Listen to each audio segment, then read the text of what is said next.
I have no doubt that closing this gender gap is one of your goals.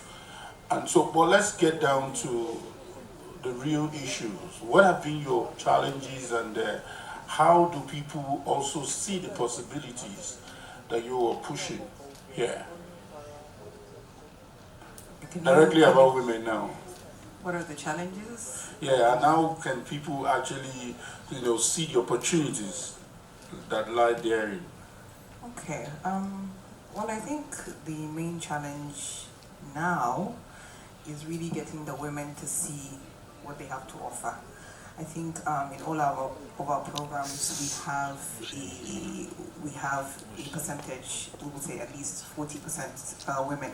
One of the program I lead on, which I'm sure some of you might know of, is not an entrepreneurship program, but it's a placement and employability program. It's called the Nigeria Jubilee Fellows Program.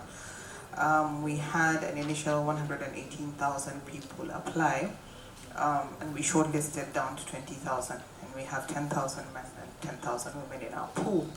At the moment, I think we've placed about 42% of our placements are women. But even when we're doing interviews, even getting people to apply, it's always sort of the women that hold back. They hold themselves. We hold ourselves back. There's all these comments. We have imposter syndrome. I have it. I've been working in the development space for almost a decade now in different capacities. And I remember being in also a space with Amina Mohammed, who is the Deputy Secretary General of the United Nations, who all women look up to, most women look up to. And she says she finds herself in spaces where she feels, what am I doing here? And perhaps this is something that is physiological. Perhaps there's something in our constitution that makes us this way. But I want to just tell us that you do have something to offer. Every single pitch I saw today was extremely impressive. One thing I also really liked is that there were some that were generic, but there were some pitches that were well thought out by women who know issues that women have. If you go simple gynecology, a lot of the issues that women have when you're pregnant, when you're trying to see a doctor, there are a lot of issues that say, oh, we can't explain it. We don't know why. And in the back of my mind, I'm always saying, if this was a man's problem, it would have been solved by now. They would be able to tell me why this is happening, why that's not happening. So I do encourage us as women to really, nobody's going to solve our problems for us. So when you're looking at problems and you have people like Aurora Capital who are looking out for women who are doing women-centered things, and you have a huge market that is women, I encourage us to really try and solve our problems, because nobody is going to go do it for us. And I just want us to really be confident. You have something to offer the world. You are literally birthing humanity. You have birthed humanity from the beginning of time. You continue. Nobody else can do that.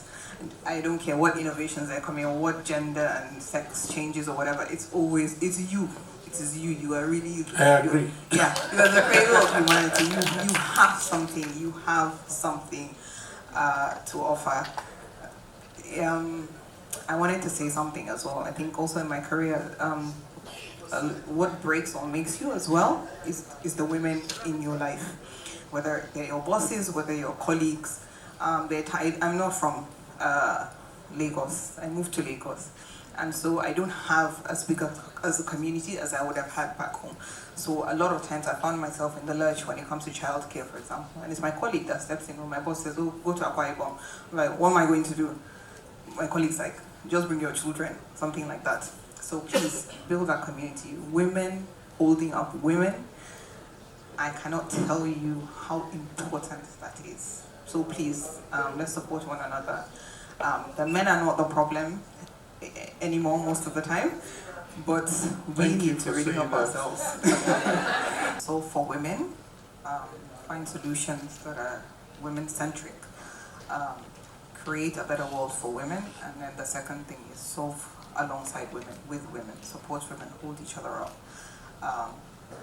provide networks for each other. You're not competing against one another. Everyone is competing against themselves. Everyone is running their own race. Support one another. Life is not a zero-sum game.